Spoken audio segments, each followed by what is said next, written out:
Hey, good evening and good afternoon, good morning, wherever you're watching from. My name is Alfred Amuzu, and this is the Ghana Agenda for May 29th, 2021. Today, as we promised, we are bringing one of the powerful communicators in our country by name Stephen Atubiga. This guy is actually a presidential material.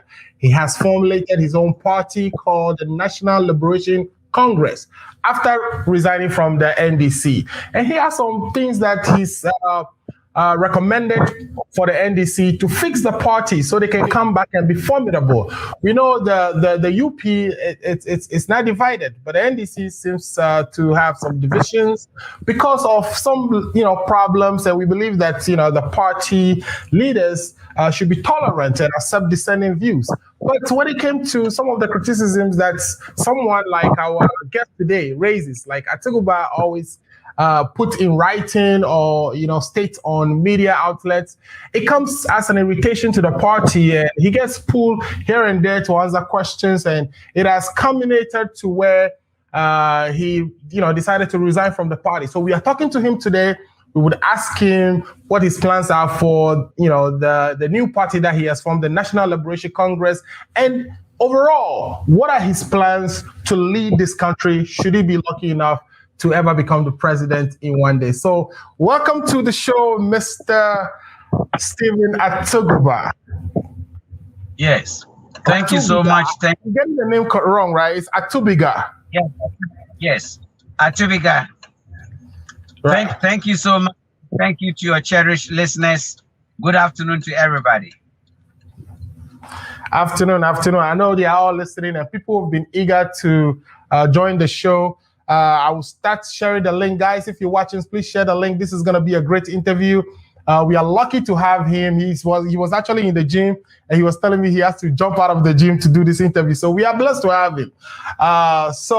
Let's get into the conversation. Mr. Atubiga, tell us about yourself. I know you come from a very deep political background, starting all the way from your grandfather who served in the CPP, all the way to even yourself running a couple of times to parliament. So tell us a little bit about your political background, your growing up in Binduri. What are some of the experiences that made you who you are? Thank you so much. I am a poor boy from Binduri. Yeah. My name is. I stayed in Kumasi a little bit, and then I come from a political background. My grandfather was a councilman during Nkrumah's time. My biological father was a member of parliament from 92 to 2000. My father's big brother was also a member of parliament during Liman's regime. So if you come to my house in the village, we have the NDC, we have the CPP, we have the PNC, and then we have the MPP posters in the family house. And as a matter of fact, I'm the first person to have lost election in the family. Now, growing up as a child, I remember in 1989, I think 1987, Rawlings gave a very good speech, and I enjoyed it.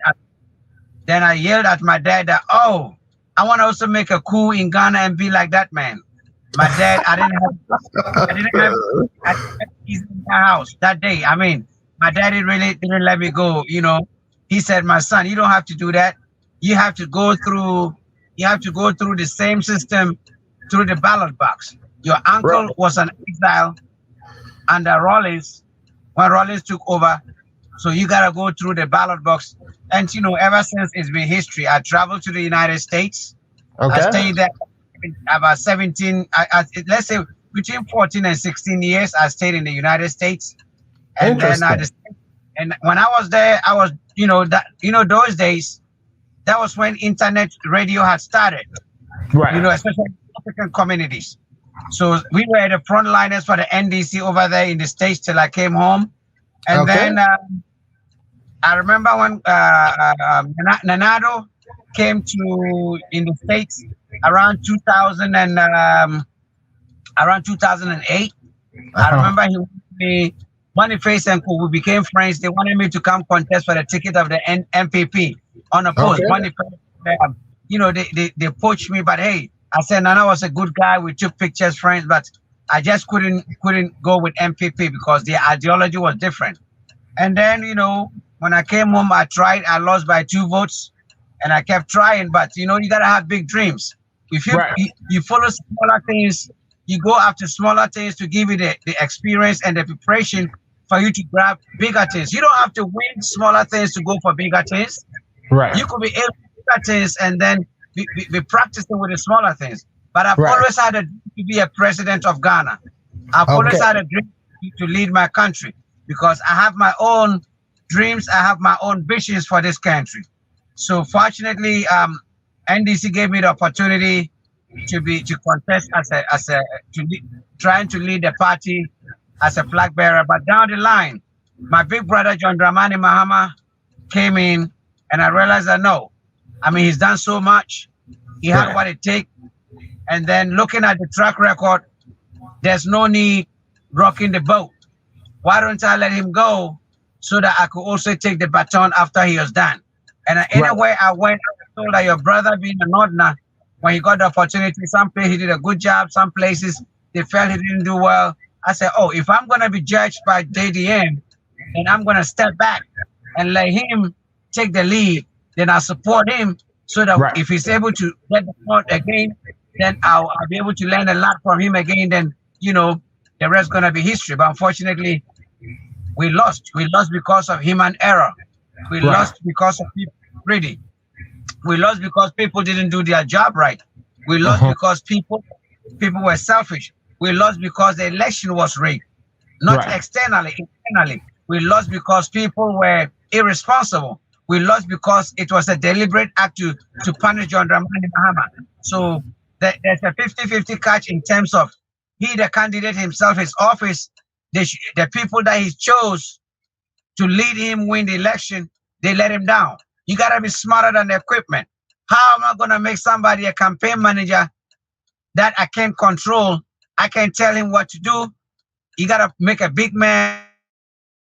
No, you got, excuse my language, you got to find somebody who will do the yes man and know that when they get you power, they also set it out. And how you gonna feel people that contested you? You know, don't want you to win. The same people made it to lose 2016. And how the hell are you gonna make sure that you give them strategic position for them to protect the ballot box? He got a shit like the way Nanado did. Nanado knew that, look, I can trust these people. Let me find my own chairman. Let me find my own general secretary. Let me make sure that I got people that will look out for me. But he wasn't smart. He brought people that he gave them power, and they used the power to take the power away from him. The same thing that when he was in government, he trusted people that he entrusted.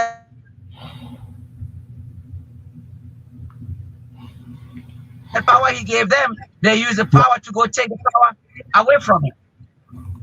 Okay? And I realized that, look, they ain't going to make it 2024. What I'm seeing in NDC, there's no way they can win 2024. And, you know, there's a lot of ways to the same destination. If I have what it takes to form a party in this country, if I have a way that I have people that look up to me, if I have a way that I can make a difference, why don't I start another political party? So that it could be a caveat for the NDC to learn. The NDC have lost track. They're not preaching what the party stands for. That is why when I told Jerry John Rawlings that, look, earlier 2019, I said, look, founder, the leadership of the party, they're running the party like a private business. They're running the party because of what they could get. They're running the party. They're not helping the foot soldiers. They're not helping the grassroots. And he said, you know what? It's good you're speaking up. If some of you speak up, and that is why I'm not supporting the NDC this time around. I even voted for my wife's party in 2016. So they are trying to the party. So this party, it is in his honor. This National Liberation Congress is for Jerry John Rawlings' honor. Because if he was alive, believe me, he would have signed some of our paperwork with the EC in putting the party together. Because he said he couldn't come out openly to support for his wife, because people would say, oh, you've been president and you still support him. But it would be legitimate for him to know that we have broken away from the NDC. There's another clone of the NDC. the grassroots, the foot soldiers, the cadres, and a lot of people that believe in JJ. So this is like an honor to him. So this party will give people the alternatives. Those that they've neglected, the foot soldiers that didn't have no hope, the people that holding the party that they think it belongs to them. Our party will determine which political party will win election 2024 if there's a second round, and it will let people sit up. And the way we're going to manage the party and handle the party, that will give hope to youth. That will tell people that there's a future. That will tell the youth that, look, there's another party that you don't have to pay. How are you a social intervention party that people have to pay like $100,000 equivalent almost just to register? In the state, it's $5,000. Joe Biden paid to as a president. So if you do that, minimize or reduce the entrance fee. But the party says that, you know, they needed that money to run the organization because, of course, they don't have any other source of income besides dues. So if someone wants to run the country, that they need that person to be one of the strongest advocates and supporters of the party by paying a hefty, you know, registration fee. That is baloney. Remember, this is an internal election. You can't tell me in the House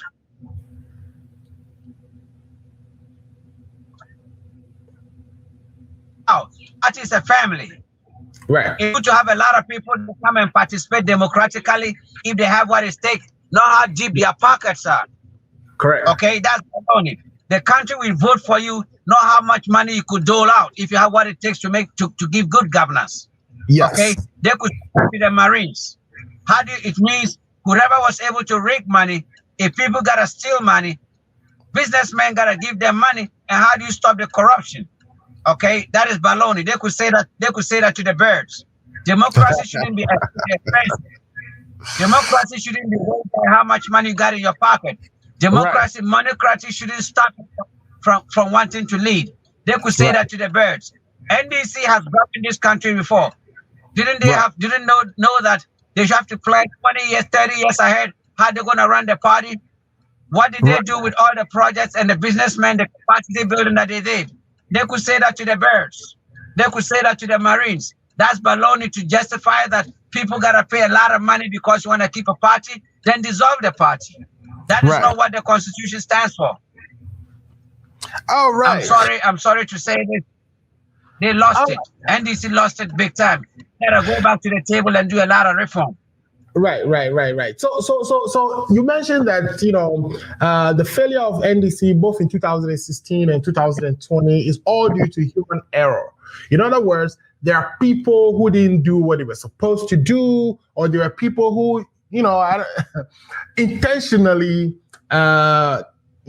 took actions to prevent the former president from winning in 2016 and from even coming back in 2020. Can you explain that to my listeners and viewers? What exactly do you mean by internal sort of sabotage in the party? Oh, I think we lost Honorable, and we'll wait for him to join him. So we've been listening to, Mr. Atubiga, Steve, talk to us about some of the experiences he has had in the party, some of the reasons where the party, actually failed at the poll in both 2016 and 2020. So Mr. Atubiga, you're back.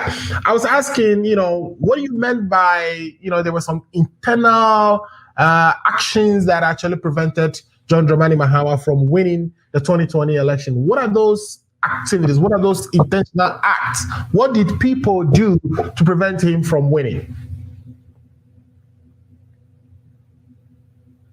Can you hear me, sir? Yes. If you look at 2016, 2016, the ministers were corrupt. The ministers were greedy. The ministers did not take care of foot soldiers. The ministers were selfish. The ministers were grabbing, instead of forgetting that it is the party that gave birth to a government. Right. The incompetent people were given positions. We had a very bad chief of staff when he started in 2016, when he took over. A chief of staff, Prosper Bani, that even didn't know the way his hometown, didn't even know his hometown people. He didn't know the structure of the party. He didn't know the national chairman, Kobine J. He didn't have no knowledge of the structure of the party. He didn't look. A chief of staff is somebody that you gotta take care of the president's weaknesses. Okay, you gotta fight for the good soldiers. Make sure the party has logistics. Make sure the party, your young man, the youth have been taken. He lost touch. Then the boys were hungry. There was a disconnect between the disconnect between the party and then the government. A disconnect between the youth and the government. I mean, there was no any intervention programs. You want election, and then you canceling the allowance. You freezing employment. Nobody had hope in this country. As a matter of fact, people were praying that NDC should go for opposition. And then even his own his security was broken. Nothing was working. Everything was like in a mode of a supersonic auto control mode. I mean, everybody was looking out for himself. Then we lost. Then 2020, the people that did not help him win election, the people that made sure he lost, they came behind and rallied behind him. They know he has what it takes. They know he's a good material. They rallied behind him. He won because they wanted a running mate.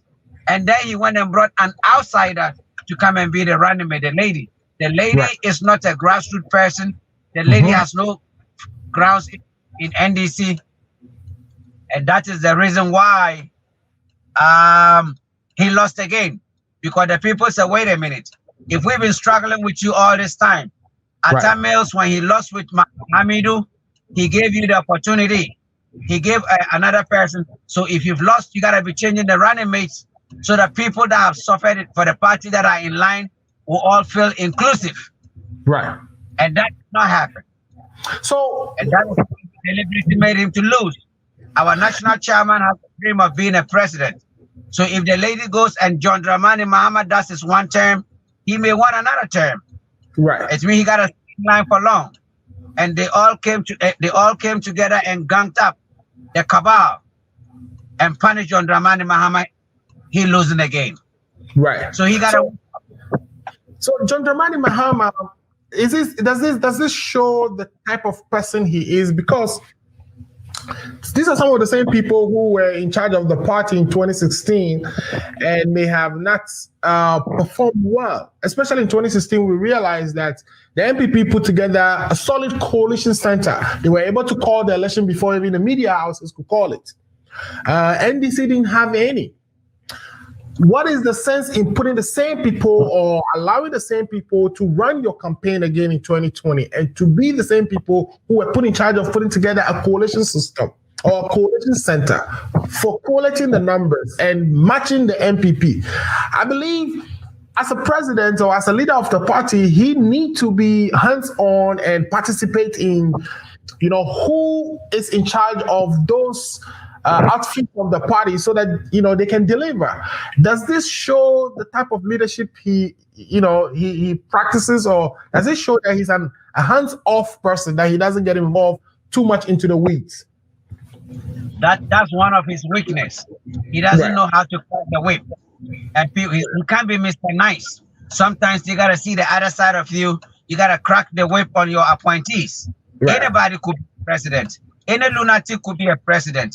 Any mosquito could be voted. There's no schooling for presidency. It is the people that you choose to help you govern. They have to help you deliver good governance. If you don't get the right people to give you good governance, you're going to have bad economy. I mean, and they got it wrong from day one. They don't have the right IT guy. If you compare the IT guy that MPP had, the way they set their system, I mean, the NDC Solution Center looks like the Binduri Internet Cafe. Their class waffle, the whole system is so messed up that how you want election, you want to win election. As of November 15th, they hadn't trained their polling agents 150,000. Wow. Okay. I'm telling you, somebody was sitting on the money, and some of the campaign directors were virtually crying and sending voicemail to the national chairman that, why are you sitting on the money? We got to go out there and train our polling agents. Is Okay, this in 2016 or 2020 you are referring to? Because 2016 we knew that happened. That people about started. 2020. I'm talking about 2020. The NDC wasn't prepared. As of 3 weeks to the election, they hadn't even finished training their polling station agents. Right. How you gonna win election in Ashanti region?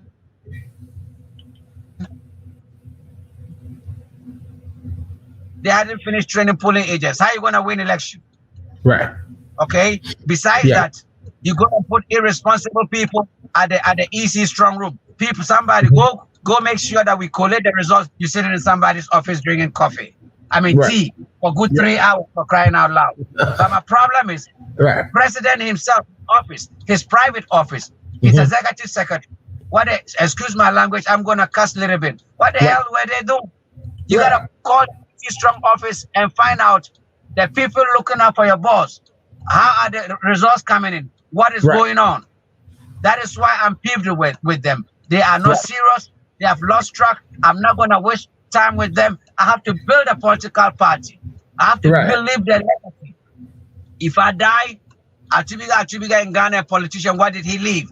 I'll leave a political party that will set a certain standard, that will put both political parties on their toes.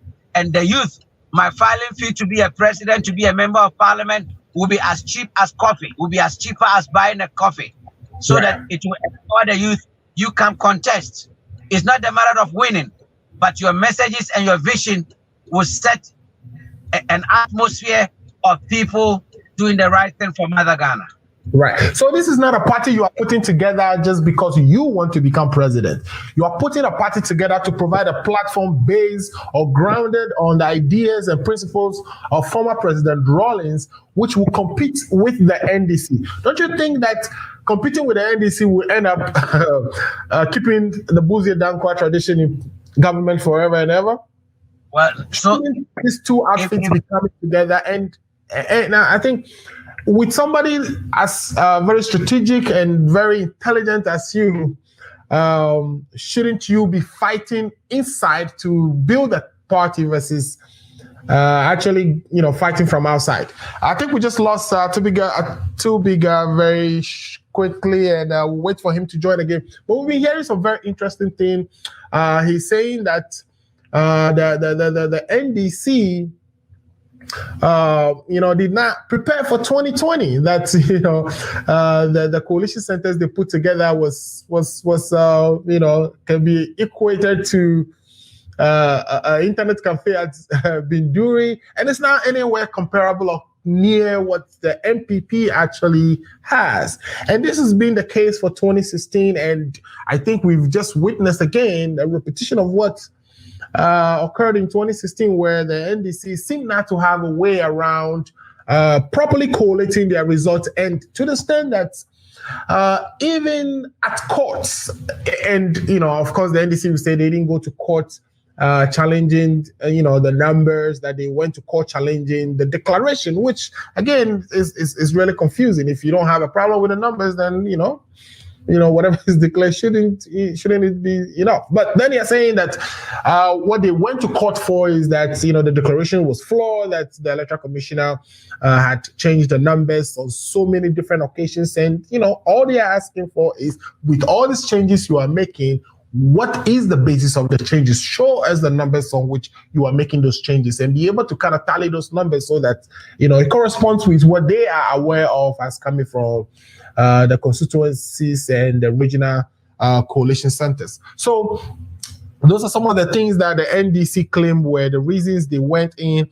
So you were telling me about NDC not being prepared for 2020, but I have a comment here for you from our permanent supporter here, Mr. Ato Kwamina Danso. Ato Kwamina Danso is always watching us and providing comments on our shows, and we are very grateful. Ato says that the Bendura Internet Cafe and the Plasma TV man would just love this dude. I can listen to him all day. Intelligent and honest dude, full of humor. Too bad for the NDC he left. So he is a fan of you, and he wants to tell you how intelligent you are, and maybe you have one person who is a member or potential member of your party here in the Chicago area, in the person of Atubiga. All right. So the next one I have here quickly before you come back in is Ibrahim. Yeah, go ahead. You can respond to that. Give him my number. Tell him I love him. Give him my number and tell him give him my phone number and tell him I love him. Of course. I would share your contact with that too, and he'll reach out to you. So Ibrahim is saying, go ahead, sir. I said when I was in the States, I had 3 companies. I had a shipping company, I had a home improvement company, and I was a realtor. Before the bubble burst in the real estate market, I had 8. Oh man, we keep losing him. I think the internet in Ghana is kind of crazy, but he's gonna join us again. So he's saying that when he was in the United States, which he lived in the United States for a very long time, you could hear from the accent he flows. He just speaks like us as well. That he owned 3 companies: a shipping company, a real estate company, and there's a third one that I didn't get well, but I'll ask him when he comes back. So he's industrious. This is a guy just like one of us, right? Struggling in the United States, successful, went back to Ghana, joined the party, worked hard for the party, and now he has a grievance with the party, and he has to, remove himself and form his own. And we wish him well. Of course, I don't understand why parties would be intolerant to their members. Of course, every political party should have a constitution that kind of guides how members of the party would behave, or some expectation for behavior. And that's when you go outside the line or outside of what is expected of you, that the party would like to bring you in through their disciplinary processes and be able to, put you back on, track to build a party and wrestle power back from the government. But I believe that there should still be room for people who dissent, like people who criticize the government or the party for things that party executives may be engaging that are not, the right thing, or are not, strategically likely to return them back to power. Those dissenting views should be accepted and be dealt with, because if you have a thin skin, you can't tolerate your own party members. I mean, what happens when you come into government? And this is what we are seeing right now, where if you criticize the government, you get picked up by law enforcement or some national security persons and get beaten. We've seen this happening to journalists who just went and took pictures, and how the government dealt with them. So it starts from here. I think even inside the parties, that in the rank and files, that that the party is a little tolerant, take criticisms, but of course there has to be a certain level of criticisms that they can take, or there has to be some rules that are on the books that would guide at least an organizational behavior. And so when I talk about returns, we'll talk about that. But essentially, we want to transition to his party, which is the National Liberation Congress, and what are some of the ideas, the views, the programs that he has for the country. We know that the two parties have gone in and out for so many years, and our development has been staggered. So what are some of the ideas he would have to develop our economy and grow the country? In this instance, we will still continue to wait for him to join us.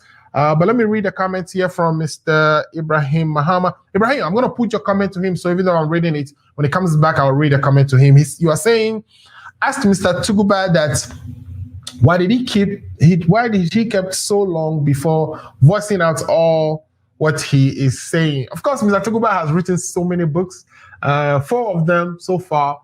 And my understanding is he has a 5th one in the works. So he hasn't been really quiet. He's been there making the appropriate noise. I think this time around, he has made some noise about Eugene Ahin's wife situation during the divorce time, which was somewhere around, was it March or February timeframe, where the wife was accusing him of him abusing and etc.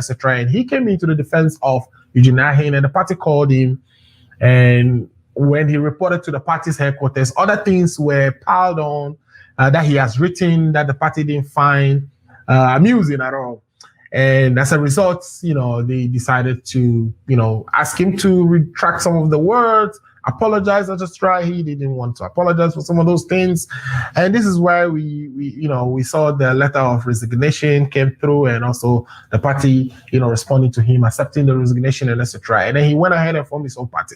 So we delve into all that. I don't think Atubiga is one that is quiet, but when he returns, we'll put that question to him and have him answer those questions. Mr. Dr. Edward Ofori is watching us live. We really appreciate Dr. Ofori for watching. Dr. Ofori, tell a friend to tell a friend. The Ghana Agenda is on. We have Atubiga in the studio. He's giving us information behind the scene, things that, of course, we as ordinary Ghanaians are not aware of until he came out to kind of voice out some of the inner dealings of the party that he disagrees with. We'll take a quick break. When we get back, we'll check back in the green room and show that our, guest is on today, and we will continue the program. If you haven't already done so, please share the link. Please tell a friend to tell a friend. Ghana Agenda is on, and it's getting very interesting here. We're right back. Hey, this your girl coming all the way from the US of A, yeah, baby, aka Ya Phantom. And me di feel a bozzing pan and to see one virtue the money how Ghana Mata da romantic. What's me sending provisions as a sutra credit Emma Ebusuya phone and the form one Ghana. And one is a www.ghanamat.com. And they would say, boy, a sharp connection. www.ghanamat.com. Let's try more provisions in the credit. Na really I have friend numbers na screen Ghana. Are you 65 years or older? Good news. Illinois has expanded its Medicaid health insurance program to everyone 65 and older, regardless of your immigration status. Need help to apply? Contact United African Organization, UAO, WhatsApp, SMS, IL65 to 773-420-8976. It's true. For most people, your health insurance program increases as you grow older. That's why the state of Illinois has expanded its Medicaid health insurance program to everyone 65 and older, regardless of your immigration status. Need help to apply?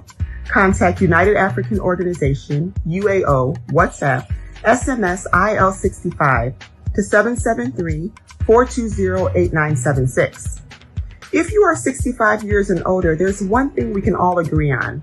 Your health and well-being is important. Whether you are a recent green card holder or retiree, asylee or without paper, you're now eligible for the Illinois Medicaid Health Insurance Program. Need help to apply? Contact United African Organization, WhatsApp, SMS, IL65 to 773-420-8976.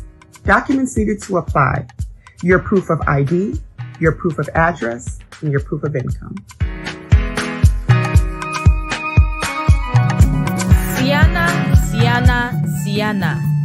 Siana, in collaboration with the Siana nurses and allied. All right, welcome back, Honorable. We had some technical difficulties there, and I'm glad you were able to make it back to continue the conversation. So, as I was saying, someone was asking that why were you quiet? Let me read that. It's coming from Mr. Ibrahim Mohammed. Ibrahim is saying, why did you keep so long? Why did it take you so long before you voiced out all what you are saying now? And then he said, too, would he had formed his party if the NDC had not warned him, something like that? Because probably he might even have be given an appointment. Does he have the support of Mrs. Rollins? So really good questions there. As a matter of fact, I am ready to go. The executive and the national executive of the National Liberation Congress, they are yet to make decisions to go sit down with our mother, who represents our father right now.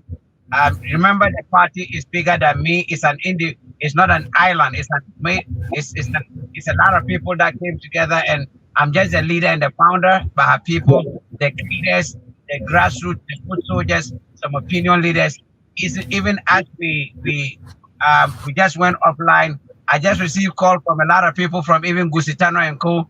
saying that they are on board. So honestly, I've had a dream of leading this country, but forming another party has always been something that I've always had a dream of having, living an institution, living a legacy in this country. Right. Okay, and the opportunity came. I cannot let that experience go wasted. The NDC didn't see the talent and the wasted. I mean, they wasted my I wouldn't say my energy, the vision that I had.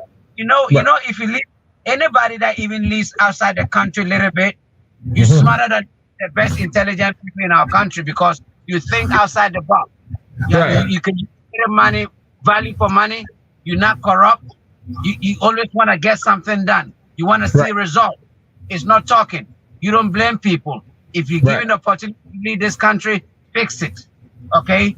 And somebody with a handyman background, with the discipline that I have, I mean, with a little bit of, I haven't finished the law school, but I understand a little bit of law.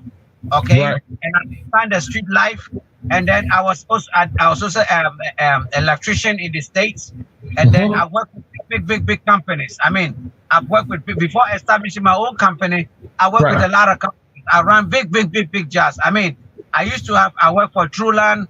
If you Google Truland and a lot of companies, I mean, I could be the only black man having about 50, 100 people on job. Garnett Building. Garnett Building, if you Google Garnett, in Washington, in Virginia, I was the foreman. I mean, there's a lot of, I've worked at secret places, the Pentagon, the place, I mean, I'm there as a technician, I've had the privilege. And when I look at where I come from, and I'm in the States there, I have a construction company that have the Spanish, the Puerto Rican, Black Americans working for me. And I could see myself, I'll go buy a house, old house, fix it and flip it. I could see, I mean, a $1.5 million home. I mean, I was living it. I mean, I worked so hard. You know how it is. You don't cut no corners. How I assisted immigrants to buy houses, how to flip houses. But that's why I brought, look, anybody that hasn't built anything, that hasn't created anything, if you let them lead, they can't do it. They ain't gonna succeed.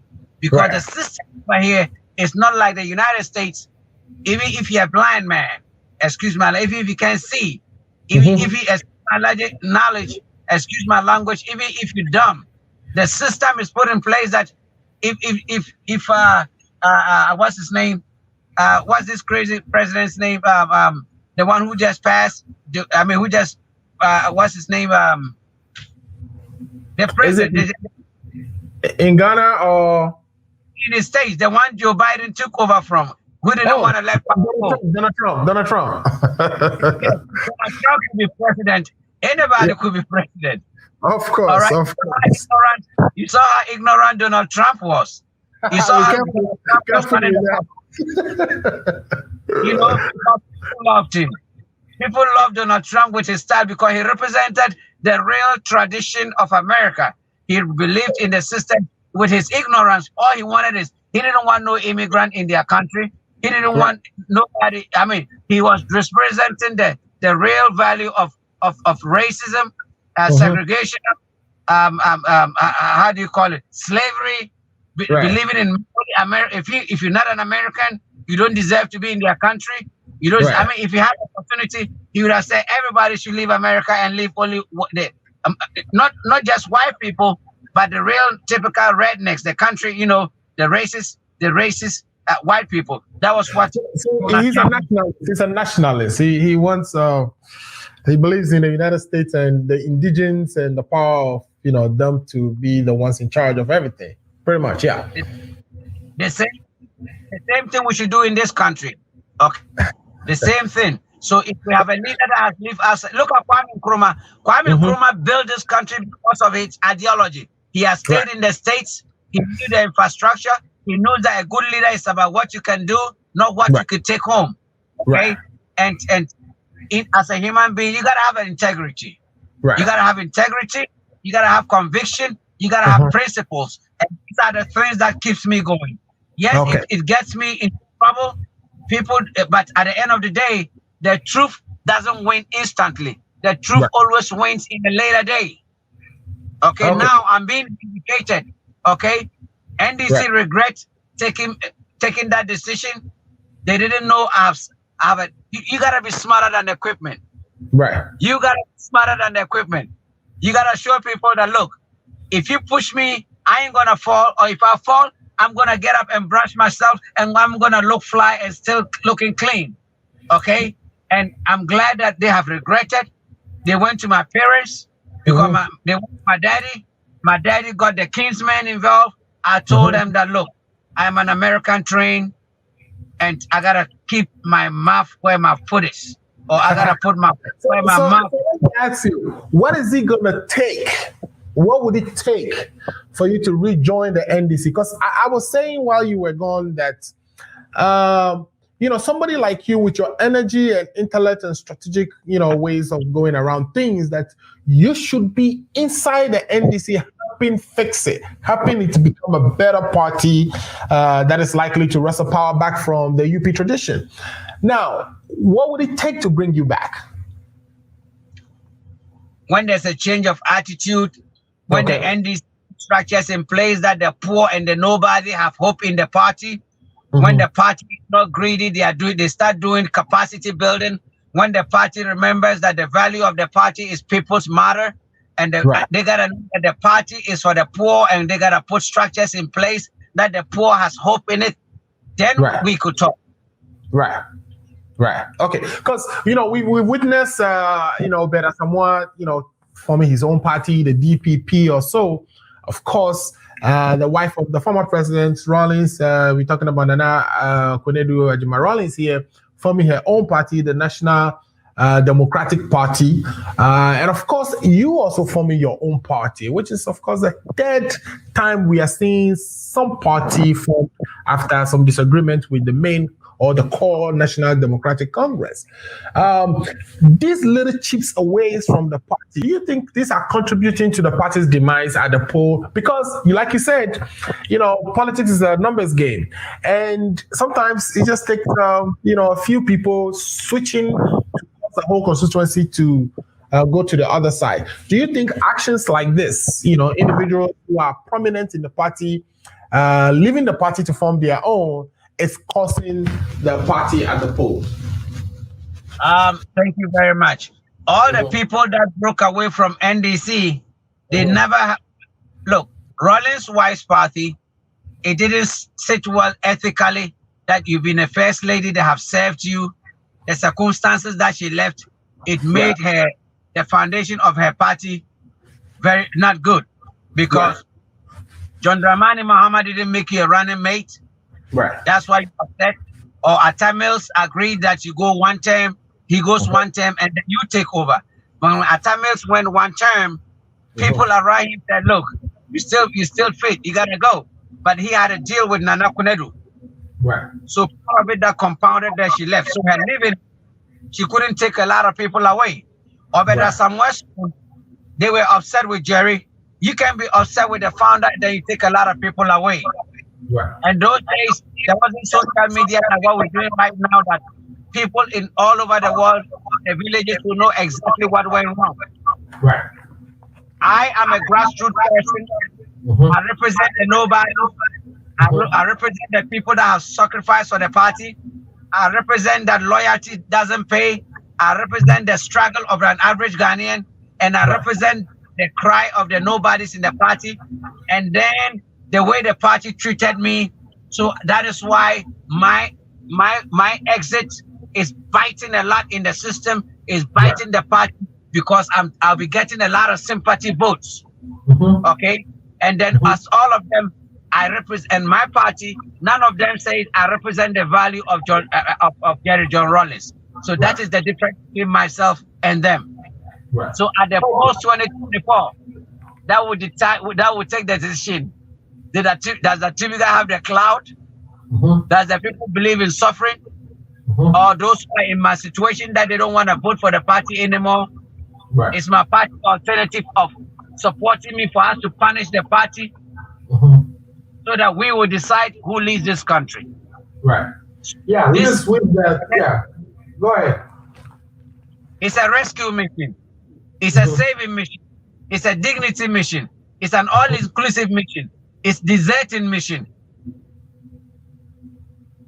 It's a neglect mission. It's a reform mission.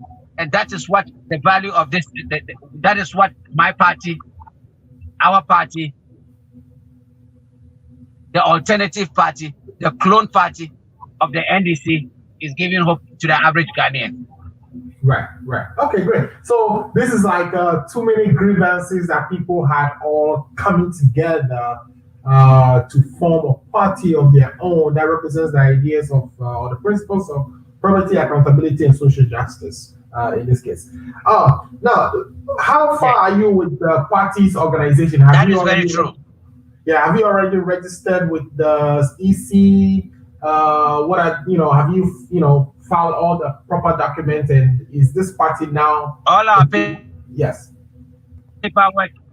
paperwork is with the EC now. Okay. And then the requirements that they want to provide it for them. And so there's another phase that when they finish endorsing those documents, they'll bring it, they'll give the second phase, and then we'll pick up the provisional license. And then which will take us within the next 2 weeks, that should be done. Then after the provisional licenses, then they'll give us a grace sort of 3 months to put all our offices together in the whole country, the 275 constituencies. They'll go around and inspect our offices, then we'll have the full license. Okay. Now, so and so you are actually constituting constitutional branches, and you would be having people run for parliament on your, on your party's platform in all the 274 constituencies in the country. Is that 275? Very true. Right. That is what that is what the team, the national chairman, the secretary, that is what they are doing now. And then, like I told, once we get the first phase, hopefully by Tuesday, Wednesday, we'll get the first document, and then they'll go around and get the endorsement. And as they're getting the endorsement, because the party need to have funding fathers throughout all the constituencies. And once they put their signatures and what have you and bring it back, they will give it to the EC and help get our temporary certificate. Then with that, we then form our constituency executive, put them together, they'll inaugurate all our offices. Then by that time they'll be ready. They will come and then receive our final document. Have you had any conversation with the former president John Dramani Mahama concerning your decision to formulate a different party or clone a party out of the NDC? He's not happy. He out of town, but he sent me a WhatsApp message telling me his displeasure. He wished I had stayed to fight inside instead of exiting. He's not happy, but he sent me a text yet to notify he's not happy. He wished I had stayed on and at least or at least have a conversation with me. The way my relationship with him, I should have told him or talked to some of his family, somebody for me. But it's always easier to ask for forgiveness than to take permission on certain things. I have a dream, I have a country I want to lead, so it's always easier to say, bro, you know what?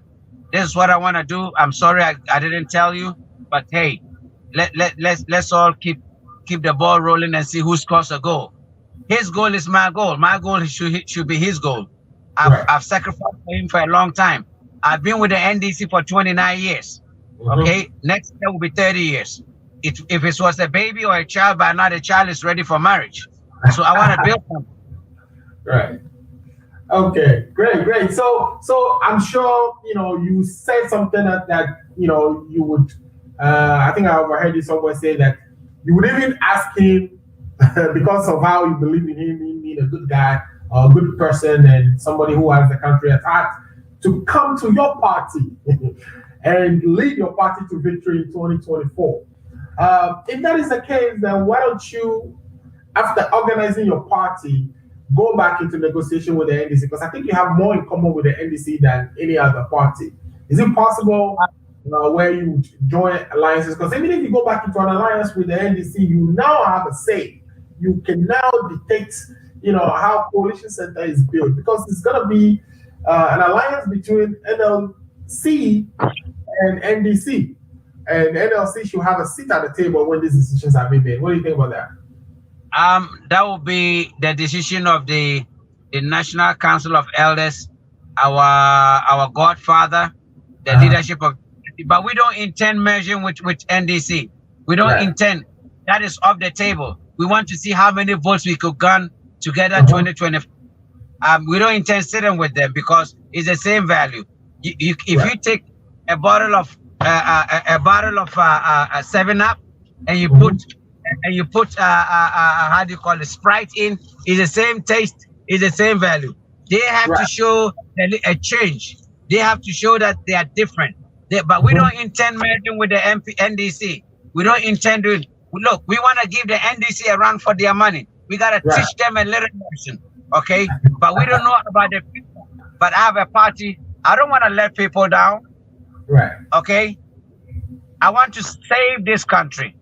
We want John Dramani Mahama to come contest on the ticket of on our party, so that NDC learn a lesson. I'll poach him if I get opportunity to come and lead, but we don't intend merging with the NDC. Okay, NDC has let the 6 million Ghanaians down. NDC couldn't protect and complete the results very well. NDC party at this moment is not serious. NDC's leadership have lost track. NDC leadership right now don't know what they are doing. The NDC leaders at this moment don't believe in hard work. The NDC leadership right now doesn't know that you gotta reward people. The NDC leadership now has lost the value of the party. And the NDC leadership don't understand that it's about the people, it's not about your pocket. And the NDC leadership don't understand that we have a country to deliver, we have a country to rescue. But the leadership of the NDC right now are greedy, they are selfish, they don't believe in nobody, and they're building the wall around themselves. Then we gotta let that crash. We gotta break that wall. We gotta break that circle. Then we gotta relieve, or we gotta rescue the party by doing what we're doing, and everybody will have an opportunity in the party. Okay, so you've mentioned all these problems that the NDC have. Give us 3 things that the NDC can do to fix themselves. Because of course, elections are around the corner, and they have to reorg in order to be formidable going forward. What are those 3 things? Of course, I know you don't care if they organize themselves, right? You want your party to emerge the winner in this situation. But if you were to give them some, advice or recommendations, what would be 3 things that you think they should do or tackle in order to, bounce back? Oh, I lost him again. So I was okay. The network went bad. If you could repeat what you said, I did not hear you very. I know you definitely want your party to be the ones that emerge winner in the next elections, but if you were to give a recommendation or 3 recommendations, some type of advice to NDC to get them to bounce back and wrestle power from the NPP, what would they be? Just 3 recommendations for the NDC to fix themselves. I would tell the NDC to go back to the drawing board. They should make sure that any decision that they take now and tomorrow is in the interest of the average Ghanaian. Remember, it is a party that gives birth to a government. Right. And when a party gives birth to a government, the government does not take care of the mother, which is the political party. You will have the people suffering. You will have the party supporters crying for food. You will have people that have no confidence in the party again. NDC should go back to the grassroots. NDC should remember the comradeship that formed the party. Don't forget that when we talk about Congress, it's an amalgamation of people from different backgrounds, political background, like the CPP, the PNC. They came together. That's the meaning of Congress. And the NPP is a tradition. That is the difference between NDC and NPP. Okay, NDC is not a property owning party. NDC is equality for all. There shouldn't be a rich man, but you can be driving a 2021 V8, $120,000 vehicle, going to tell the average person that you represent the poor. Does it work that way? Hell no. So you gotta put system in place. If I don't have confidence and future in the party, so this should tell you that what happens to the average Ghanaian. NDC should also go to the base, which is the grassroots, the strong areas, and build a bond with them. Okay, then respect. The NDC gotta put on the spirit of tolerance. NDC gotta respect internal criticism. Right. If I cannot criticize you internally, then I don't have no moral right to criticize my opponents. Right. Okay? I gotta be able to criticize internally, then I will be able to make relevance and have the locus and the moral right to introduce my criticism externally. Right. You want to remove the log in your eye before you go outside and talking about the fan in somebody's eye. And NDC gotta know that if you train a dog to be biting outside, there will be a day that it will bite inside because a stranger may come into the house. Right. And they're gonna respect that. Right. So that's one thing. They need to be tolerant. They need to, and then the second thing is they need to go back to the drawing board and restructure and focus on the poor. What is the third recommendation you have for them?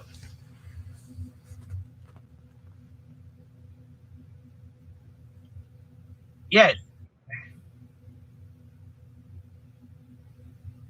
That's my wife right here. Hello, beautiful Atubiga, Mrs. How are you? Good to see you. Good to see you. Sorry, we are keeping him away from you. But, I was driving while talking to you. So I just got in front of the house and she came out to sit in the car. I was driving while we were talking. Oh, nice. Nice to see her. That's the first lady in waiting. The future first lady. We are happy to have her on the show as well. Thanks for joining the show. You are so, looking good. That's good. We appreciate that. So we're asking now, what would be your third recommendation for the NDC?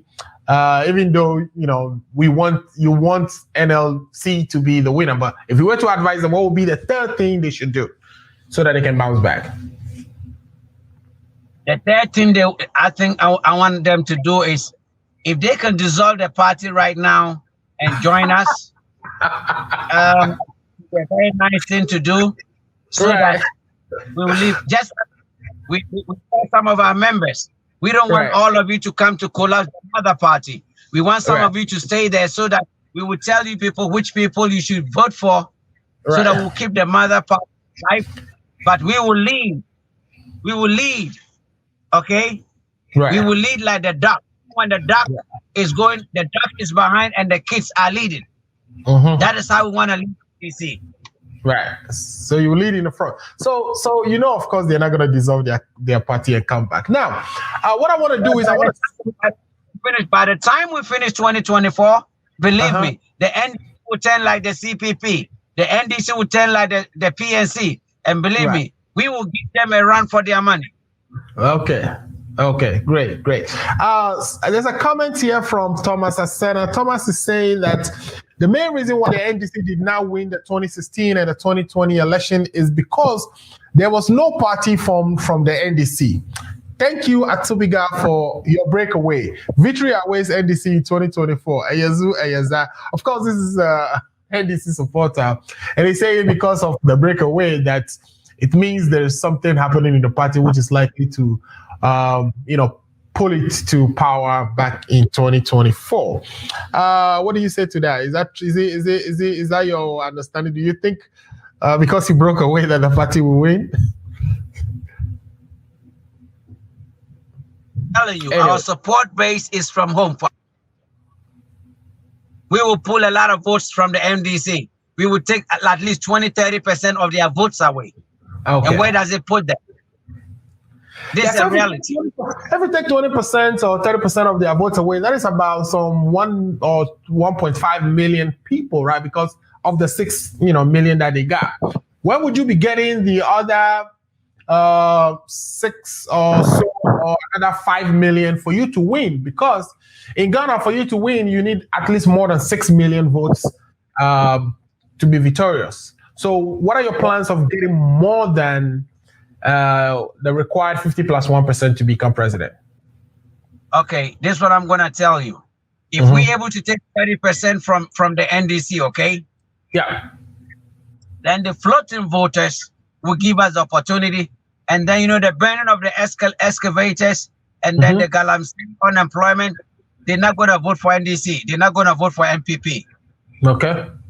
They'll give us opportunity. Then the second round, there is not going to be a one-time victory. There's going to be a second round in 2024.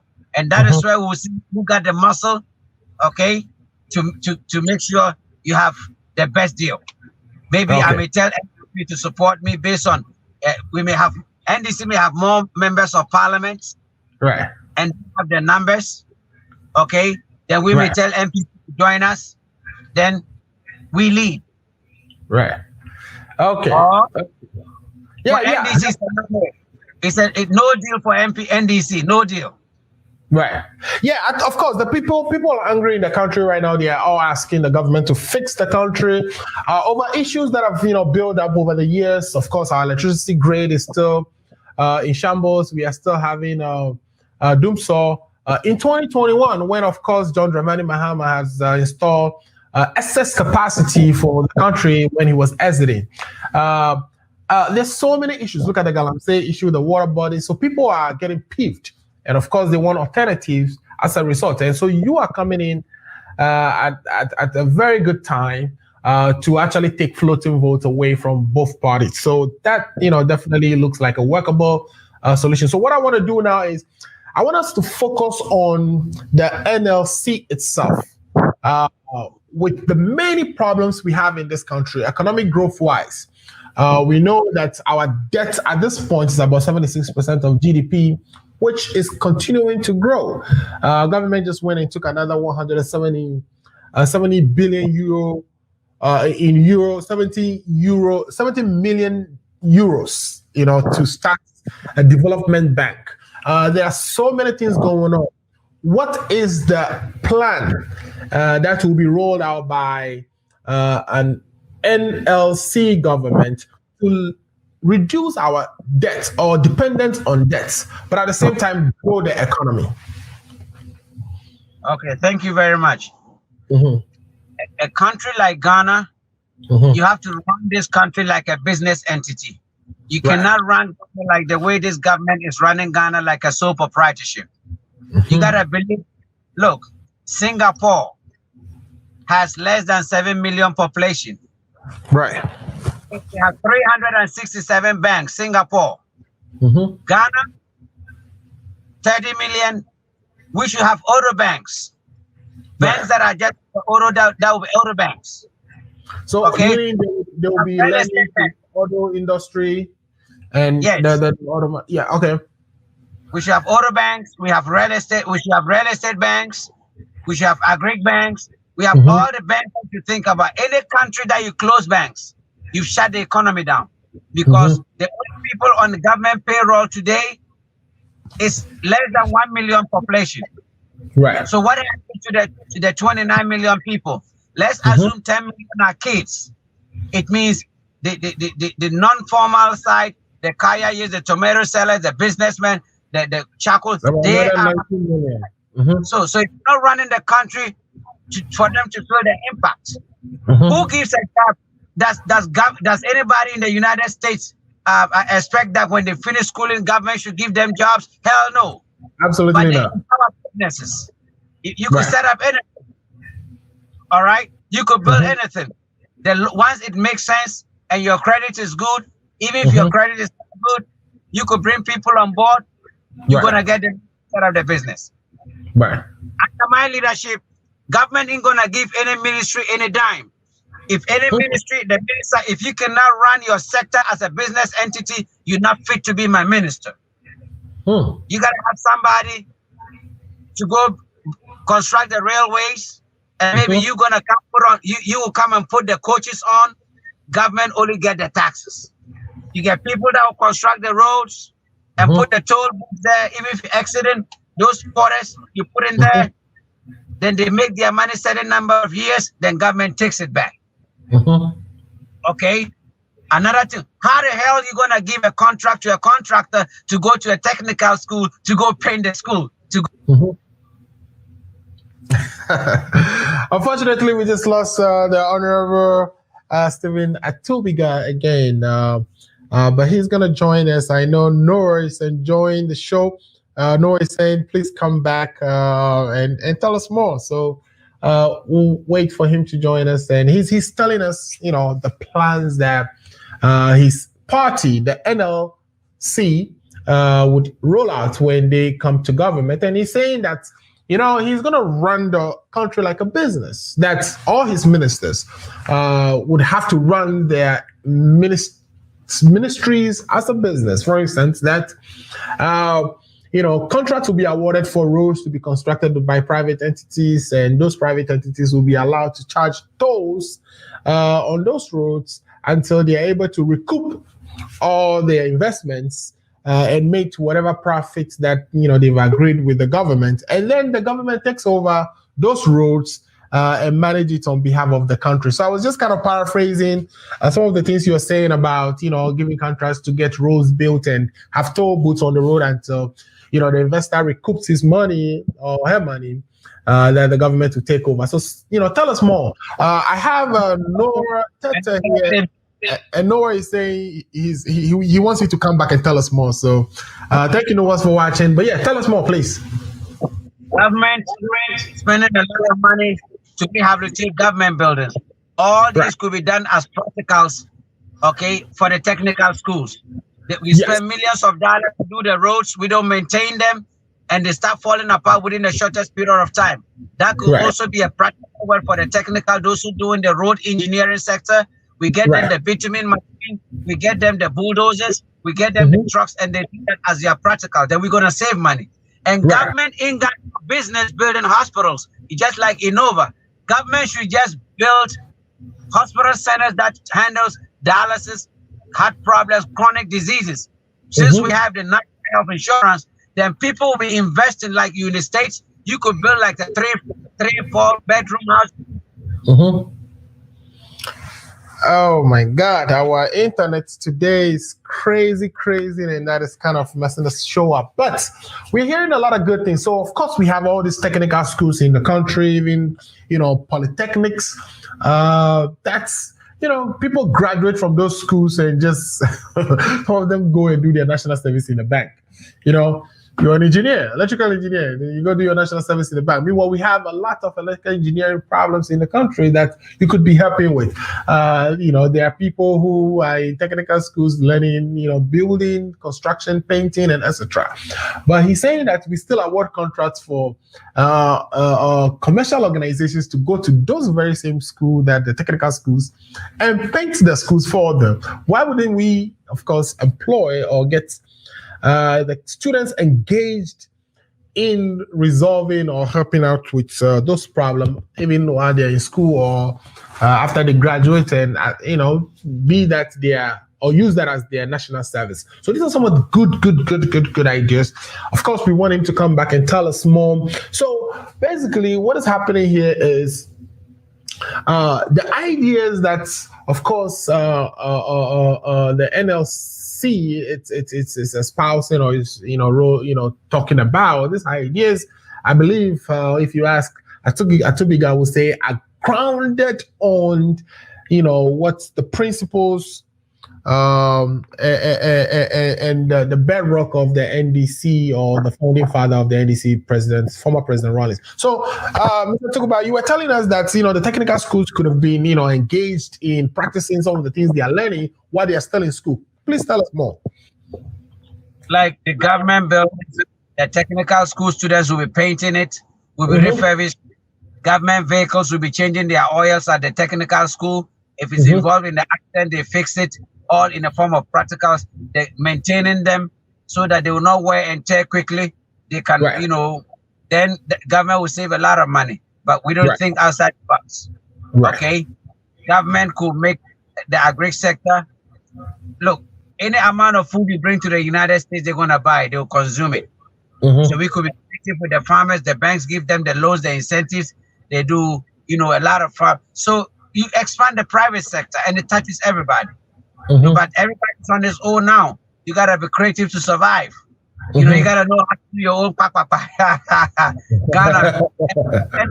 all the factories that Kwame Nkrumah put in place, they all collapsed because we didn't allow people, government putting the wrong people there, corruption, and here. If you give it, privatize it, and say, government, you take it. I'm going to give you the loan. run it. I want this amount of money. You support, everything will be okay. It's just bad leadership. Bad leadership, my brother.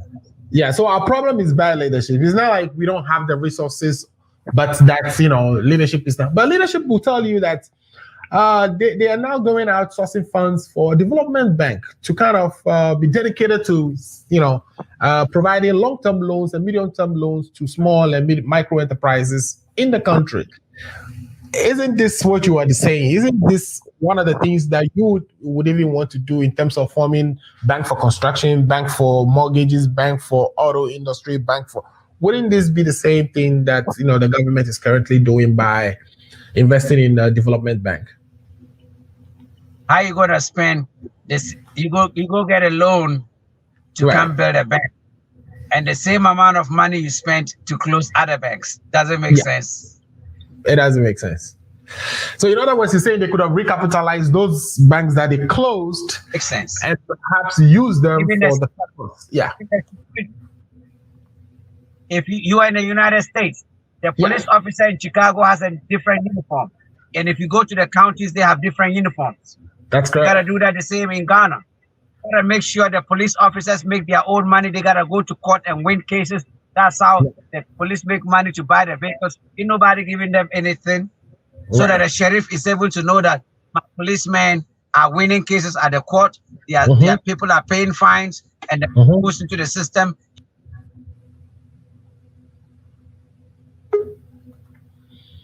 Yeah, that's for your crime. Government will affect you. Look, we don't need to borrow no money. We have oil and everything. It's just bad leadership, bad governance. Okay? And NDC will be worse if we allow them to come to power. Whatever Nanado is doing, he's doing his one term. Let's agree that he's old. It's okay. He's going to exit. But what is NDC going to do different? Right. What are we going to do different? When NDC was in power, and of course you were also strong member of the NDC then, very influential. Even though you didn't have any portfolio, you were still very influential behind the scenes. The NDC can make claims to things they did. For instance, all the hospitals they built, even all the power generators they brought into the country. They can, and some of the road constructions and the school facilities they built. They can make claim to some development projects that they've executed. But it seems we are not seeing that under the MPP. What will the NLC do different from what MPP is currently doing, which is almost nothing? Everybody with their style of leadership. And there's always a first-time president. John Dramani Mahama got the opportunity, he proved people wrong. President Nanado put all his money in food planting for food. And John Dramani Mahama did infrastructure. Right. We don't know why his second term he's going to do something different.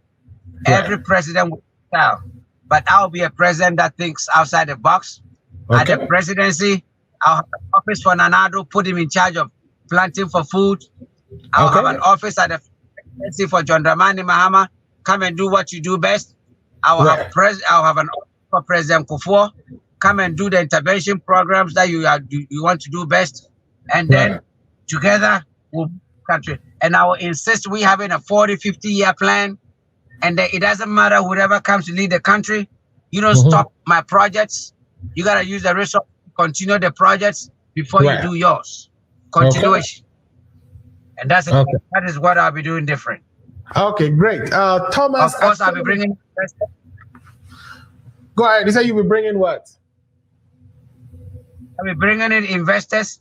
I will sell made in Ghana more. I will insist in the technical schools. If you're from a poor home, your parents ain't got no money, and you want to go to university, go read dondology. What the hell are you going to be you do with dondology? If you go to the technical school, if you go to technical school, you come out with a profession. Right. You come out with a handyman. You come out with something that will make you start making money immediately you finish schooling. Okay. Everybody want to be an accountant. How many companies want to employ accountants? Right. Everybody want to do science, and they're making the fight so expensive. What do you do with your political science? But if we could have more doctors, more lawyers, more teachers, more carpenters, more plumbers, then as we build in the country, these people will have jobs to do. Right. Okay, taxes will be paid. I don't need 5. I don't need 10 engineers on a government small building. I need 1 engineer to even handle the whole neighborhood, and the rest of the paper pushers who have something doing. In Ghana, you have somebody who's put his signature. They'll put the document in another person's desk, put the date on. They put in another person's desk. He's gonna clip it, okay? And all of them sitting on their black asses. I'm sorry to say this, and somebody gotta come pick the document and move. That is wastage. I will start giving contracts to the government offices. I will be giving you contracts. So your employees are contractors. Crack the whip and get the job done at a certain period of time. That is, and we're gonna have the booking. If anybody don't come to work early, it's on you, the contractor. Right. That is, people should be accountable. Right. So you'll be augmenting, the government employee or the staff at the government employee, like they do in the United States here. Even me, I'm a contractor, and by the way, actually, I don't live in Chicago. I live in the Washington, D.C. area, and I consult for the U.S. government. So, something like that would encourage delivery because, instead of just pushing papers, then there is real productivity because they are private employees. They are not government employees who will be paid regardless. There's a question here from Mr. Thomas Asada again. He says, Mr. Atubiga, there is currently free Wi-Fi in Chad. What will you do for the people of Boku in your first 100 days in office? I'm going to be a president. I'm going to be a president for all Ghanaians. If I cannot put Wi-Fi in the whole country, then I cannot put Wi-Fi in Binduri. I cannot put Wi-Fi in Boku. And believe me or not, we are in an era that schools should have free Wi-Fi. Should be in certain strategic areas like resting areas, the parks, primary schools. Okay, it should be a basic necessity. Having access to the internet should be where government should invest. We try to take over the phone companies as our tradition and give free Wi-Fi. It's not if you give those things to your citizens, you are building a country because people gotta go in there and study how to build stuff, how to fabricate stuff. Do you think we're asking for too much when we don't even have good drinking water? We don't have good drinking water. So if the technical, my brother, the water problems could be resolved if we teach the technical schools and they'll be doing their practicals. There are a lot of hand machines that you give them the technology in the villages, they'll be drilling the boreholes as their practical work. Right. Government being wicked to award contract to cronies. Yeah, so your answer to that is if you can extend Wi-Fi to the rest of the country, it wouldn't make sense for you to just extend it to Binduri or to Boku. That's you're going to represent, you're going to be the president for the entire country and not for just a segment of the country like we are seeing in the current administration. But of course, if you want to do any projects, whether it's free, whether it's water you want to provide or internet, you're going to have to pilot it from somewhere. So, the argument could be made that free Wi-Fi in Chebi is that one pilot that we want to test to see if it is successful. And then we spread it to the rest of the country. It's just interesting that it's starting from the hometown of the president, I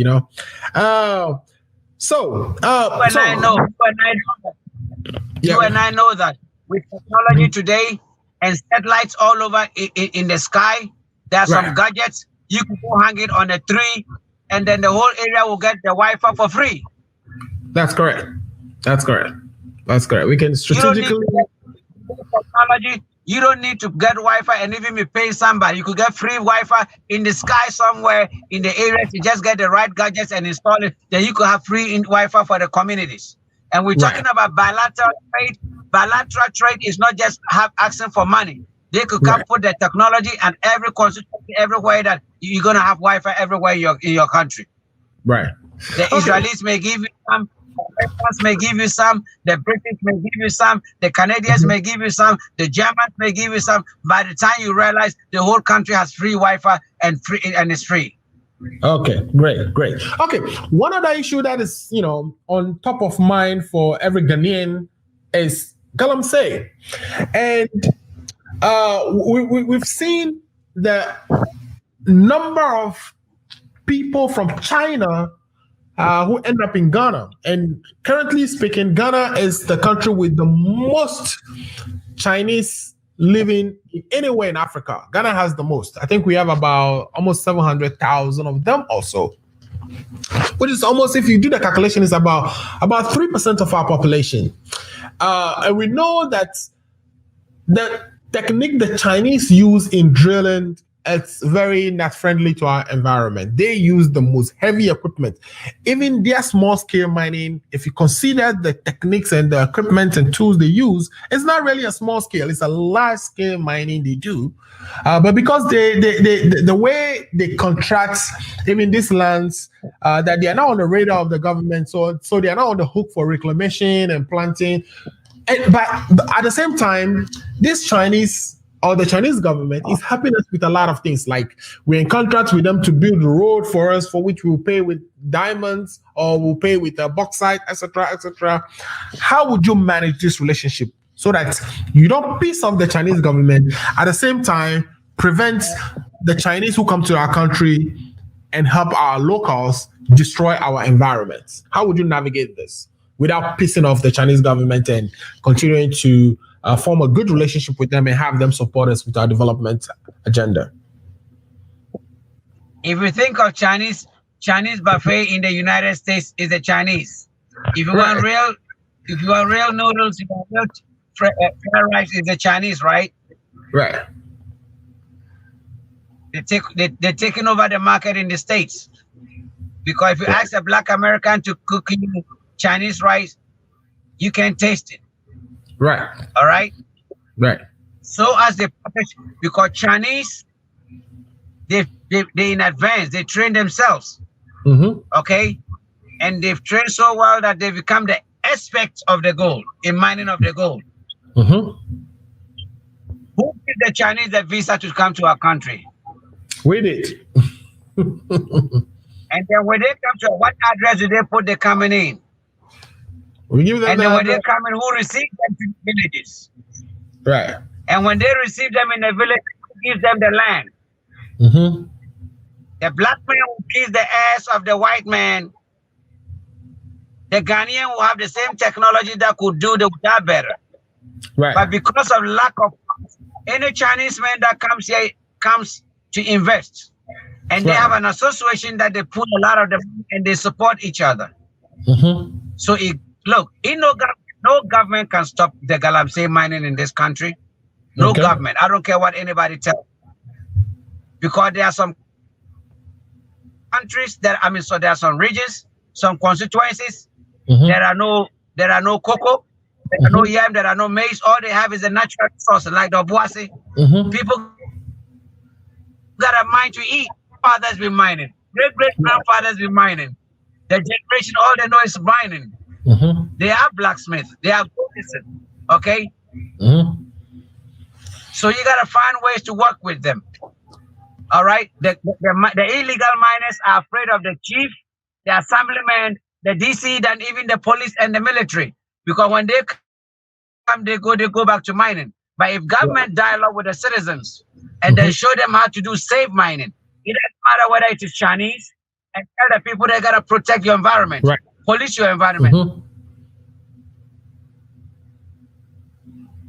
If we come and we find anybody at the water market a land and give it to them, like 30,000 acres, you demarcate 10,000 acres within 5-6 years, you relocate them to another 10,000 acres, they reclaim those lands back and plant trees or plant cocoyam, plant whatever. So as you keep recycling the land and coming back, the people are doing safe mining, environmental friendly mining. At the same time, when they shift to another, then something is planted on. So government got to think outside the box. If not, there will be a day people come out and rebel. People come out and die because they got to eat. You cannot take somebody's land and you got to be hungry. Prostitution will go up. Divorce will go up. People going to die. So, a whole lot, my people. So government got to think, and that is the we're going to give them. Okay. So your government will be the one that thinks outside the box. You definitely want support from the Chinese government, but you don't want to piss them off. So you want to restructure how mining is done, and so that they can reclaim their lands once they are done with the mining and be able to plant other agriculture products on those lands and kind of recycle the lands. Pretty much is what you're saying. Yeah. Okay. That's great. exactly what I'm saying. And besides that, we're doing more deportation. Look, structures gotta work. Right. If the immigration service is working very well, if the forestry department is working very well, the mineral commission is working very well, okay, and then we are able to put our visas that we give to the Chinese. If you come here, there's a tracking device on you. We arrest people and prosecute. We arrest people and deport them. There will be sanity. But if you're doing that, then you would piss off the Chinese government, right? If you put in tracking devices on their citizens when they come to your country, you should expect something more drastic to happen to your citizens when they go to China. So that's what I mean by how would you manage this relationship? Because this is a relationship that, even when we arrested a Chinese woman who, fired shots in the air, we didn't do anything to him. We actually sent him to China and you could hear Osafo Mafo saying it's more beneficial to send her back to China than to penalize her in Ghana. That is because of the diplomatic relationships we have with China and the role China plays in our economy. They are not people you want to piss off. So how would you, manage that, putting a tracker on their citizens? It is because when we go take those loans, they give us conditions. You cannot lock a Chinese. You cannot incarcerate a Chinese. You gotta be easy with the Chinese. All those conditions, and people sign and take those loans. Today there are other countries like I think Zimbabwe. There are a lot of countries, African countries, that the Chinese are even wearing their police uniforms. The Chinese are taking over the Chinese are taking over their airports. The Chinese are taking over their ports for lack of paying debt. You got to think outside the box. Trust me. If we run a country like a business entity, you will make a lot of revenue, be able to offset. You don't need those loans. Right. Okay. Yeah. So I know we've been talking for like an hour and a half, and the wifey just came into the car. I'm sure she wants you to come into the house and help her with one or two things. But let me ask, with your party, and of course I have a lot of listeners, almost 428 of them listening all over across the world. Some of them are in the United States here. How can they reach you? How can they reach the party? How can they support you if they want to support you? I'm saying that because, like you told me, you are still in the formative stages. Do you have a website done already? Is there a way for them to reach out? And if they can reach out, who will be that point of contact? A lot of money involved putting this party together. Yeah. I need a lot of logistics. I need a lot of money. Even if I have to buy vehicles throughout all the constituencies, I have to set up offices throughout all the constituencies. And besides the party, I do a lot of intervention programs in terms of supporting people in paying their school fees, supporting the needy, the widows. You got to give them food. So I am doing all with the help of people. And that is what I've been doing long time, not today. So any support, nothing is too big, nothing is too small. Let's have a dream together and then build this country. My phone number is 054 279 01. I'm sorry, 054 279. You have that number, right? I don't. Yeah, I do. Let me see the 054 number. And I can put it out there too. I have a lot of numbers, but that is my direct line. It comes straight to me. Okay, you're talking about the 054-279-1096. Yes, that is my direct number. It comes direct. One of the safest number to reach me. And I also have the 022 0266. I'm missing my numbers. Hold on a minute. I have that one too. You're talking about the 026 659-4928 is another number that if people are interested in supporting you and the party, that they can reach out directly to you. Is there a secretary or somebody else they can reach out to, or is just get to you and you will talk to? At this moment, people are all the people, especially I pick the call. Even though I have the party structure, but as a founder, people want to talk to me. People want to talk, so I take time to pick all my calls. Even if I don't see it immediately, I return all the calls. So there's both WhatsApp on both lines, and believe me or not, somebody will return the calls. If I'm in the meeting, the secretary picks the call. If I'm in the house, my wife support. But if we put the structures of the, we are putting the offices together. We're painting the structures. We're putting the logistics together. And once we have the headquarters set up, and this all within 3 months, within 3 months, everything should be in place. That the website, our office, our secretariat, because all our executives are now interim. They are all temporary executives. Okay. So that's why we're working on the paperwork. So in 3 months, we'll go through the election, getting the right people there, and the officers will be ready. But for now, I try as much as I can to talk to people directly. When they call, I pick. If I don't pick, even when they send a WhatsApp, they send message, text, somebody return the calls. But there's another way of doing it. When I get to the office, when we're meeting the committee, the temporary place that we're operating, the calls have been returned. But people like those that are with you now, I'm giving them my direct line, my direct contact, that we will be talking together. Okay, great. So they have your number. The two numbers are 026-659-4928. The other one is 054-279-1096. I think we lost Dr. Mr. Atubiga briefly again. When he comes back, I have two questions from my viewers for him to answer, and then I will take his last words so that we can bring the program to an end. So Mr. Atubiga has told us so many things. He talked about the issues he have with the NDC, the fact that he has to resign from the party, the things that the party need to fix. The party need to be tolerant. The party need to look at its founding ideals and, tune itself back to the poor and avoid the luxuries of life where they are driving $100,000 V8s, which doesn't really make them tuned to the ground. In other words, they are not,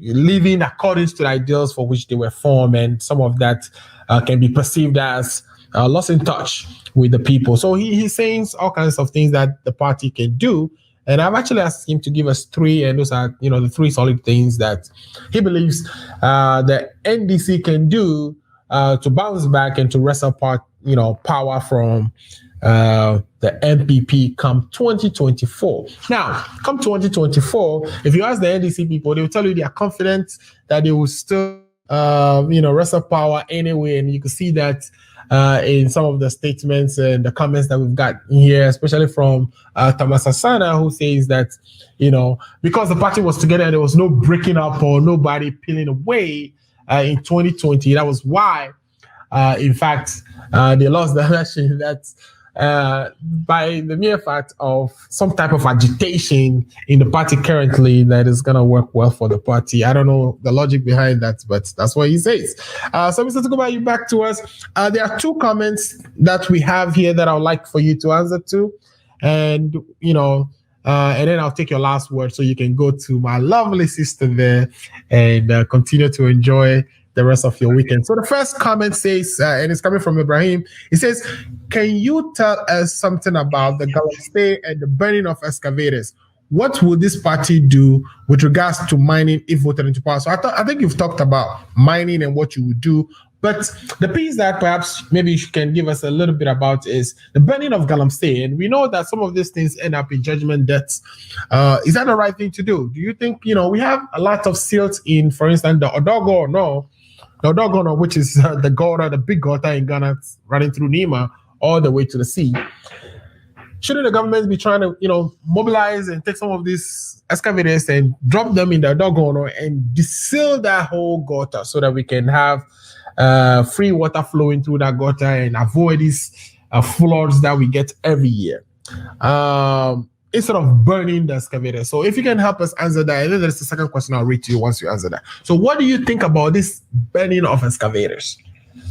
I think Ghanaians, we to be able to bring sanity, even though I don't support it. But when we talk about the destruction in the forest is a national security issue, right? And then the country has to stand up. They are in war. The environment they are at war. So we put that one. So but I think, like you said, they could take it away, start prosecuting people for 20 years, 30 years. It will be a change. But without also putting structure in place to make sure that people are doing safe mining, you're gonna have problems. So it's a win-win. It's a win-win. It's a win-win situation, my brother. Like I was telling you, all the country, every constituency should have a different police uniform, and then you gotta. Look, so you're decentralizing the police like we do in the United States, where police is decentralized and it's actually constituted at the county level, which is the city level. So the city government would be who runs the police, and they raise their own funds. National government has nothing to do with the police, right? Yes. And the police survive in the charges. They kind of would, charge people, and people go to court and pay those charges. And that is how the police survive. And the county is able to raise funds through other ways to support the police. So that's what you're advocating for in Ghana. Yes, true. Yes. But for that to happen, we need to have either elected our district, chief executives or district or municipal chief executives for the concept you are saying to happen. But currently they are appointed. Yeah. That's exactly what I'm going to do. The commanders will also go like the sheriff. They're going to go through elections. Okay. And the regional minister will go through election. Okay. But for this to happen, it will require a constitution amendment of the constitution. What did you think? Do that. We will do all that. We will do that. We will put that in place. We'll let it happen. Okay. All right. The next question I have for you here is, it says, and this is going to be the last question, and then you can give us your last words after that. But it says, Mr. Atubiga, if you were the president of Ghana at this current state of the country, would you have considered resignation as the best option? So if you were now doing all the troubles we kind of face right now, would you consider resignation, or would you just, stay the course? You and I know that that would never look. We could lie. We could lie anyway. That could never happen in Africa. Never happen. Look, even if you want to resign, your party will tell you that you gotta stay there in the interest of the party and work for them. You could just shut up and stay there, let your running mate do the work. Okay. So it's something that will never happen in Africa. It's not gonna happen. But people should know that both numbers are registered for Momo. Like the MTN, it's a registered mobile money, which is Stephen Atubiga, and so as the 020, they are all registered. It's a Momo. Okay, I'm going to actually Vodafone mobile money, and the other one is an MTN mobile money. Okay, so what you're saying is the two numbers that you've given to our viewers, which is the 6594920. It's a Momo number that if they want to help your party for us to buy fuel, for us to buy logistics, for us to be able to, as we're going around, as the team, the national executives are going, they could pay for their fuel, their hotel bills. But all the burden, even though I have financiers and what have you, but 90% of the burden of setting up the party is on me. Okay. 90% of it is from me, my own pocket. Okay. Right. In 3 months, we'll have all our documents, everything ready, and then the infrastructure, everything will be ready. So nothing is little, nothing is too small. Somebody may have an older vehicle sitting somewhere. We don't mind fixing it and refurbishing it. Somebody is going to give us money. Somebody say, I'm going to give you the office. I have some office equipment like a printer. I have a computer.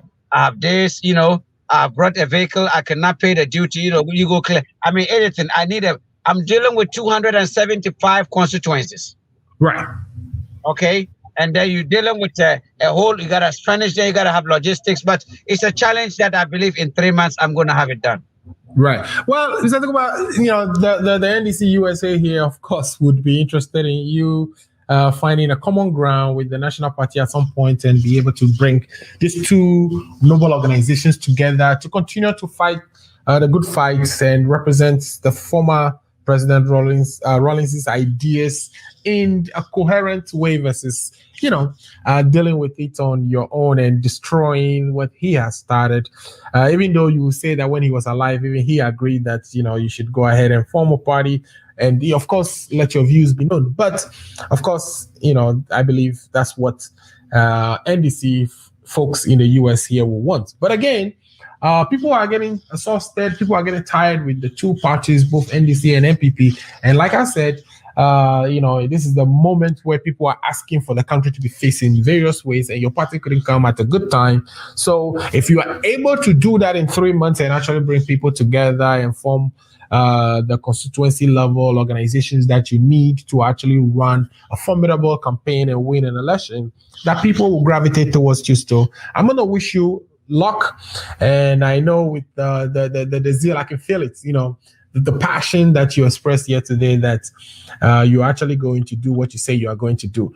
What will be your last word for my listeners and viewers? I know we've taken a lot of your time, and we can be more grateful for you coming to help us navigate all these issues that we discussed today. But what will be your last word for my viewers and listeners before we bring this program to an end? My final words are: don't judge a book by its color. Okay. I have what it takes to lead this country. Mm-hmm. I'll be one of the best commander-in-chief that Ghana has ever had. I'll create an environment that when you're living outside the country, okay, you have hope of coming back home. I will rather reduce the duties of the vehicles and have more vehicles coming in that make it higher, and so that I'll earn the same amount of money than making it higher, and people can You've just made a day for all bogus so far, because when we bring vehicles to Ghana, it's atrocious how much we have to pay. It doesn't make sense for somebody to buy. It doesn't make sense for somebody. It doesn't make sense for somebody to buy a Corolla. Then you come to pay $10,000 in Ghana here. It's crazy. It's outrageous. The car is a basic necessity, and even if it's a business, it's duty free. Okay, right. And the idea of if I come and if you cannot pay for your car, and you could justify in honesty, financial crisis, okay, I have to work with you and give you a payment arrangements. Right. Okay, and then you keep the documents of the vehicle. Right.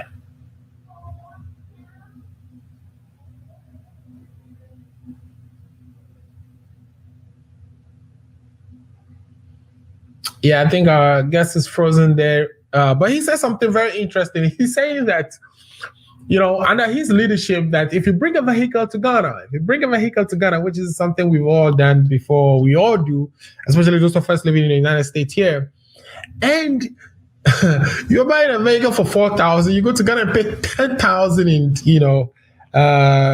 duties just to clear the vehicle, and it kind of makes it hard. There are so many instances where people took vehicles to Ghana and they couldn't clear them because the price for doing so was prohibitive. So he's saying that he'll work with you. He'll work with you to kind of have a payment arrangement if that is what they would take. But essentially that he's going to reduce the amount that you have to pay when you get to the ports.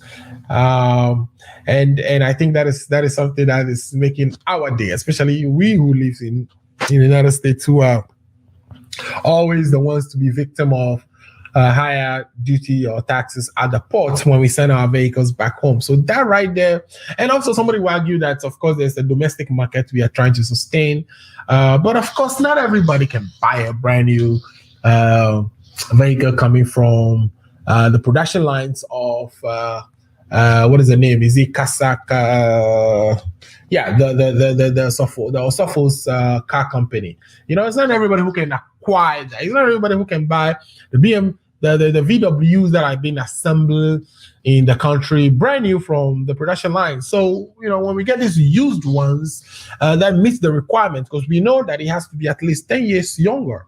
You know, the vehicle can be more than 10 years before you bring it to Ghana. So if we bring anything used to Ghana, it's not past the 10 years threshold. That's, you know, the price is not prohibitive, that we don't lose our vehicles at the port. So that right there, if you were getting, you know, people in the United States, if raw power was going to work, you had people in the United States also voting in Ghana's election, you would get a lot of votes just by that singular proposal.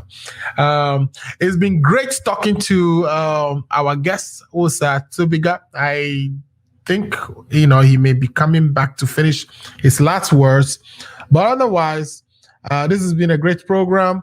Ibrahim is asking again whether Mr. Atubiga accepts there should be an amendment to the Constitution. I think, yes, he says that, you know, some of the proposals he has, like, for instance, the police should be actually constituted at the city level or at the constituency level or at the district level. We required a constitutional amendment. So I would suspect that, yes, he would be in favor of amending the 1992 Constitution. The 1992 Constitution definitely needs an amendment. There have been so many committees formed to study it and to come up with proposals for amending it.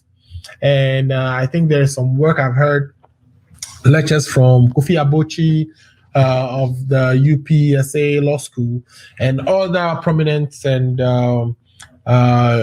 very important lawyers in our country made the same arguments that, of course, that, you know, our Constitution, the 1992 one, has lived its time and it should be updated to reflect the times that we live in currently. There's so many provisions in there.